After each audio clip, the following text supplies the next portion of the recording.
صباح الفل ومساء الفل كل حاجة.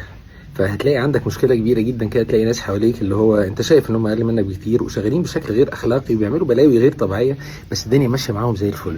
وانت هتتعب طبعا، انت نظيف وعايز تفضل نظيف، هتتعب جدا. حصلت معايا كتير جدا. زمان كنت بعمل لما دخلت في مجال الاعلام وبرامج وحاجات، كنت مكسر الدنيا في الراديو ومش عارف ايه، وكل شوية امضي بقى. كنت بمضي عقود يا جماعة، مضيت عقود برامج اللي هي التوك شوز الرئيسية في التلفزيون ايام لما كان الناس كلها بتتفرج على التلفزيون. وقبل ما اطلع على الهواء بيومين العقد ينتهي ويختفي تماما. في يوم قالوا لي اصل انت بتخلي الناس تضحك وتفكر وده مش مطلوب.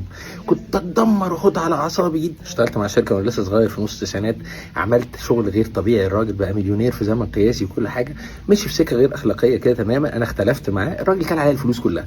بهدلت، وصلت حسابي في البنك بعديها 200 جنيه بعديها بثلاث اربع سنين. وكان عندي، كنت متجوز وعندي سلمى بنتي صغيره لسه عندها سنتين. كانت ايام عصيبه عصيبه عصيبه.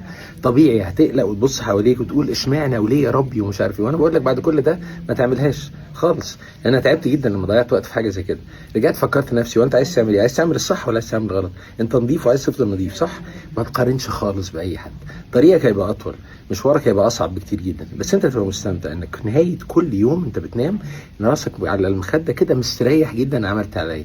عمرك ما هتنام وانت ضميرك بياكلك انا عملت حاجه غلط النهارده. مش هتسرق، مش هتزني، مش هتغلط، مش هتنم، مش هتلخبط، مش هتضر حد وانت قاصد ولا اي حاجه من الحاجات دي خالص. هتحط احسن ما عندك. عشان كده بفكرك دايما الناس النظيفه اللي عايزه توصل في الزمن اللي احنا فيه ده 150%. وعلى فكره مش النهارده عشان ما تقولش ده الزمن الجديد ولا غير، طول عمرنا من 1450 سنه ولا 60 سنه ربي سبحانه وتعالى قال لك في القران ايه؟ ظهر الفساد في البر والبحر. من ايامها طول عمرها موجوده. انت هتفضل نظيف، مشوارك اطول واصعب وانت راضي وسعيد وهتعملها ان شاء الله. مش سهله وصعبه جدا وكل حاجه، بس انت قدها. صباح الفل. وانا هبدا يومي من دلوقتي بكل طاقه وحماس، في بلد بعيده وكل حاجه، في حاجات غريبه عمري ما تخيلت اني اعملها، بس بعملها عشان اوصل رساله واعمل الصح مع حصل. يومكم حلو ان شاء الله.